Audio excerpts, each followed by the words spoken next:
Fala, seus lindos! Poxa vida, como é que vocês estão? Eu tô bem e tô cabeludo, por isso que eu tô de chapéu.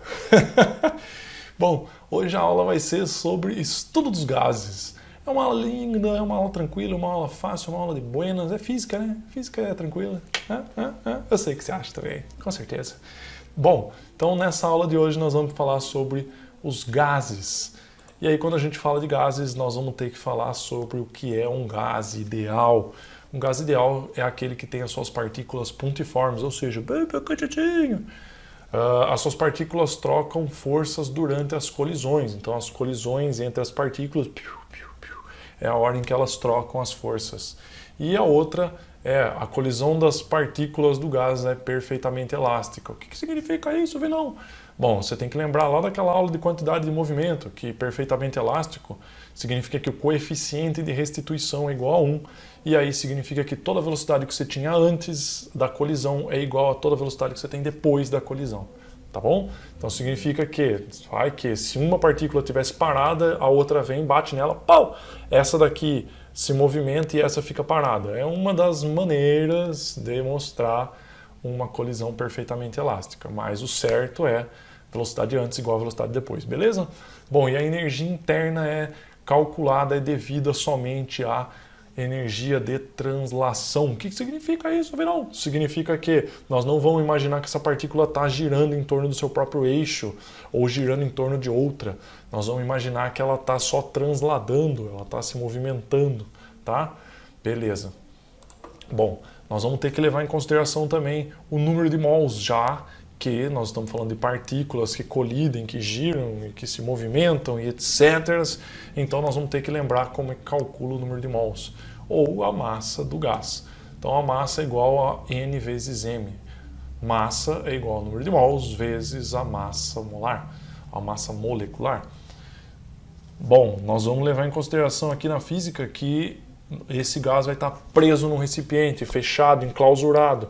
Nós não vamos deixar esse gás nem sair e nem entrar, beleza? Então está enclausurado, fechadinho, tá selado hermeticamente, belezão? Então o número de mols N vai ser constante. E aí vem as variáveis de estado. O que significa variáveis de estado? Significa aquelas que nós podemos variar. Variáveis de estado. Quais são as variáveis de estado? Volume, pressão e temperatura. Então nós vamos poder mudar o volume, a pressão e a temperatura, beleza?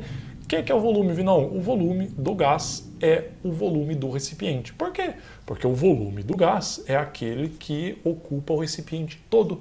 Então se o recipiente tem 1 litro, o volume do gás vai ser de 1 litro. Se o recipiente tem 5 litros, o volume do gás vai ser de 5 litros. E aí assim por vai.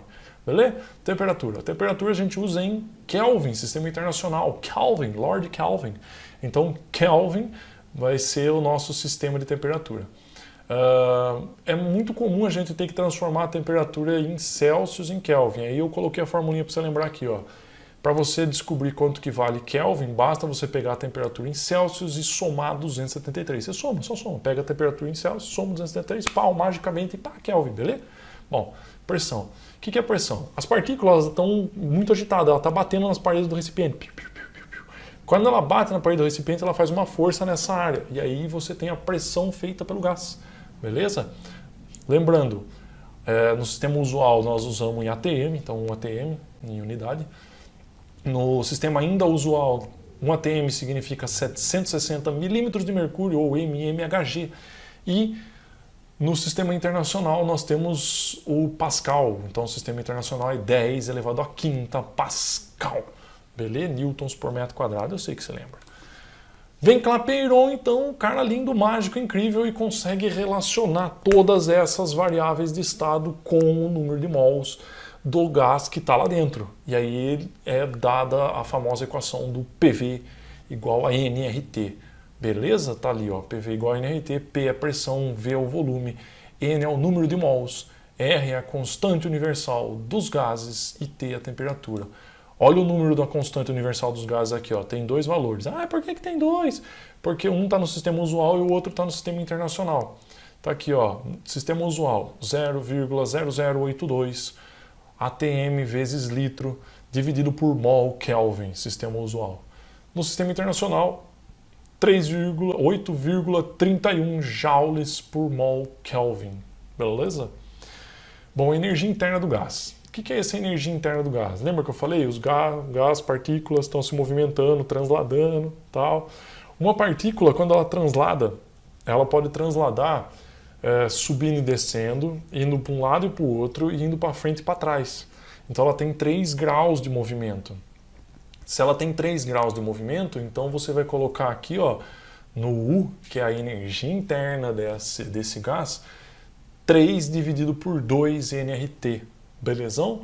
Porque ele tem 3 graus de movimento. Então isso significa que uma partícula, ou seja, um gás monoatômico, onde a molécula dele é formada por um único átomo, você tem então que essa molécula, ou um único átomo, sobe e desce, ou vai para o lado para o outro, ou para frente e para trás. Por isso que é 3 meios de nRT. Se for uma molécula diatômica, então um gás diatômico, ou seja, 2 átomos em uma molécula, você tem mais graus de movimento, no caso são 5 graus de movimento, por isso que é o 5 dividido por 2 nRT, tá? Lembra que N vezes R vezes T é P vezes V? Por isso que está aqui, ó, U igual a 3 meios de P vezes V, ou 5 meios de P vezes V, tá bom? A gente trocou o nRT e colocou ali o P vezes V, tá? Se você quiser aumentar ou diminuir a energia interna desse gás, o U, quiser aumentar o U, diminuir o U, o que você tem que fazer? Bom, se o U está relacionado com N, com R e com T e você não vai mexer nem no N e nem no R, você tem que mexer no T, que é a temperatura. Então, se você aumentar a temperatura, o U aumenta, a energia interna aumenta. Se você diminui a temperatura, a energia interna diminui. Então, por isso que, se você quiser fazer uma variação do U, delta U, você vai fazer uma variação do T, um delta T. Por isso que fica delta U igual a 3 meios de NR delta T, ou delta U igual a 5 meios de NR delta T, tá bom? Variar o U é variar o T, temperatura, tá? Porque agita, né? A temperatura faz com que as partículas fiquem mais agitadas. E aí, quanto maior a agitação, maior a energia. Você entendeu? Eu sei que você entendeu. Bom, resuminho, nós já falamos, mas só para dar uma esclarecida.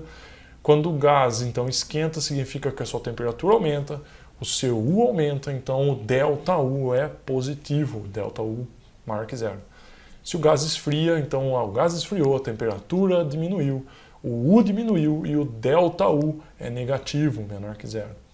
Se não esquenta e nem esfria, a temperatura permanece a mesma, o U permanece o mesmo, e aí então não tem delta U, porque não mudou, então não tem delta, tá? É isso, tranquilo. Como que a gente vai relacionar então quando você tem um gás num estado inicial 1 e você vai fazer esse gás entrar no estado inicial 2? Então, como que você faz para relacionar essas duas mudanças de estado? Acompanha aqui, ó. Então, fizemos um gás preso dentro de um recipiente com um êmbolo. O êmbolo é uma tampinha que sobe e desce. Então, se você prender esse gás dentro desse recipiente com uma tampinha que sobe e desce, inicialmente, a gente pode imaginar que ele tem um volume inicial, V1, uma pressão inicial, P1, e uma temperatura inicial, T1. E aí, pela equação de Clapeyron, P1 vezes V1 igual a nRT1. Se você mudar essas variáveis de estado, mesmo que seja uma ou duas, ou até 3, você vai ter então um segundo estado do gás, onde ele vai ter um volume 2, uma pressão 2 e uma temperatura 2. E aí, pela equação de Clapeyron, P2V2 igual a nRT2, beleza? Pensa comigo, se o N é o número de mols, vai ser constante, porque o gás está preso, não vai sair. Se o R já é a constante dos gases, se eu pegar naquela equação de Clapeyron, pegar o T e passar ele dividindo, olha o que acontece. Eu vou isolar o NR, o N vezes R, eu vou deixar ele isoladinho. Então o T passou dividindo, e aí vai ficar P vezes V dividido por T igual a N vezes R. N vezes R, galerinha, é constante. Por quê? Porque o N vai ser um número fixo, o R já é um número fixo, é constante, então a multiplicação de dois números constantes dá um outro número constante, fixo. Então imagina, se no primeiro estado o N vezes R é constante e no segundo estado o N vezes R é constante e tem o mesmo valor, significa então que eu posso isolar da equação do estado 1 e da equação do estado 2 o N vezes R e igualar. E aí você tem a equação de transformações gasosas.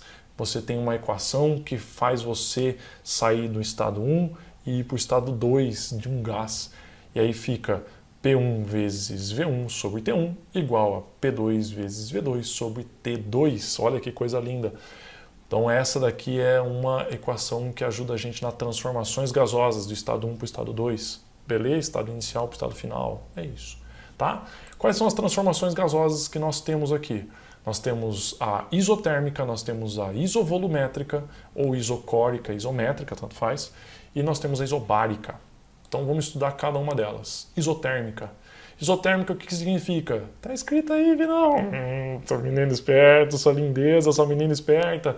Temperatura constante. Então se a temperatura é constante, significa que a temperatura inicial, T1, é igual à temperatura final, T2. Se as temperaturas são iguais, então significa que a energia interna no primeiro momento, no estado 1, é igual à energia interna do segundo momento, no estado 2. Se a energia interna não muda, lembra daquele resuminho? Se a energia interna não muda, então não tem ΔU. Ou seja, não houve variação de energia interna, certo? Olha o gráfico, que lindão que ele é. É o gráfico, o famoso gráfico da isoterma. É esse escorregadorzinho, sabe? Então, isotérmica, tá? Lembra da equação lá, P1, V1 sobre T1, P2, V2 sobre T2? Então, se você tem T1 igual a T2, você corta o T1 e o T2 ali de baixo e olha o que acontece. Fica aqui, ó, resuminho. P1 vezes V1 igual a P2 vezes V2. Fica mais tranquilinho de resolver. Beleza? Então vamos agora para a isovolumétrica, isocórica, isométrica. Significa volume constante. Então significa que o volume 1 é igual ao volume 2. O volume no estado 1 é igual ao volume no estado 2. Olha o gráfico, que lindão que ele é, ó. Ele é uma vertical, então significa que o volume é constante, não importa a pressão, certo? Então ele fica uma vertical. Olha que eu também coloquei duas isotérmicas aqui, ó, uma isotérmica T1, esse escorregadorzinho aqui embaixo, e uma outra isotérmica aqui em cima, um outro escorregadorzinho aqui, um T2, certo? Então tá bom. Então lembra da equação P1, V1, T1 igual a P2, V2, T2, e aí você lembra que se os volumes são iguais, você corta os volumes, e aí fica P1 sobre T1 igual a P2 sobre V2. E aí veja esse resuminho aqui, ó. Se ele está saindo do estado P1 e está indo para o estado P2, ou seja, se ele está subindo aqui nessa linha vertical, você vai ter então um aumento de temperatura, porque ele está saindo dessa rampinha aqui, ó, dessa isotérmica, e está indo para outra, onde a temperatura aumentou. Beleza? Então o contrário também acontece, você pode estar descendo nessa vertical, tá? Por isso, ó, presta atenção, chega aqui, ó.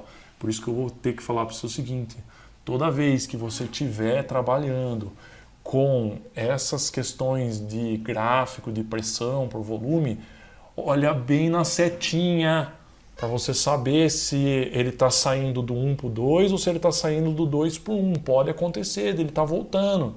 Tá bom? O gráfico tem que ter uma seta. O meu gráfico não tem seta aqui porque eu não queria estar confundindo. Então tem que ter uma seta. Beleza? Para terminar, a isobárica. Isso, isobárica. Pressão constante, isobárico. Báricos é pressão, bários. Tá certo? Bom, pressão constante significa que P1 igual a P2.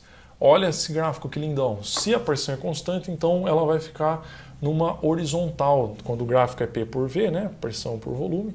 Então é uma horizontalzinha linda. Nessa horizontalzinha eu também coloquei duas isotérmicas para você ter referência aí. Ele está saindo da isotérmica T1 e está indo para a isotérmica T2. Beleza?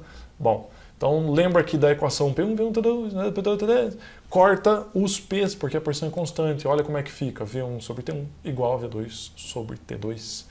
Então, fazendo aquele resuminho, se ele sair do 1 e ir para o 2, acompanha, ele está indo da isotérmica 1 e está indo para a isotérmica 2. A temperatura está aumentando. Se a temperatura está aumentando, então o ΔU é positivo. A temperatura aumentou, variou internamente aí positivo.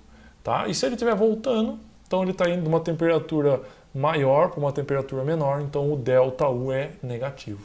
Beleza? Bom, espero que vocês tenham gostado, espero que vocês tenham aprendido.